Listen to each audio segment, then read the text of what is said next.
দর্শক, এই মুহূর্তে সালাম স্টিল ভোটার গাড়ি নিয়ে ভালুকা থেকে সেখানকার সবশেষ নির্বাচনী পরিস্থিতি জানাচ্ছেন সহকর্মী আনোয়ার হোসেন।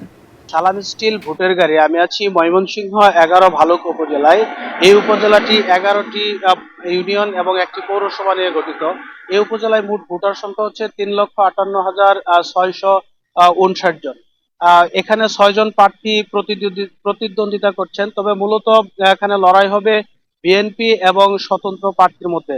তো জামাত এবং এনসিপি তারা ভোটারদের দ্বারে দ্বারে যাচ্ছেন, ভোটারদের মন জয় করার জন্য তারাও কাজ করছেন। ভূমিকম্প সহনীয় মোস্ট ডিউরেবল দেশের প্রথম থার্মেক্স রড সালাম স্টিল। সালাম স্টিল বোঝে ডিউরেবিলিটি। সালাম স্টিল মোস্ট ডিউরেবল স্টিল। তবে আমরা সাধারণ জনগণের সাথে কথা বলছি। জনগণ আমাদেরকে যেমনটি জানিয়েছেন যে যারা ভালুকার সার্বিক উন্নয়ন নিয়ে কাজ করবে, মাদক নিয়ে কাজ করবে, যারা সন্ত্রাস দমনে কাজ করবে, তারাই মূলত এই বছর তারা তাকেই জনপ্রতিনিধি হিসেবে বেছে নেবেন।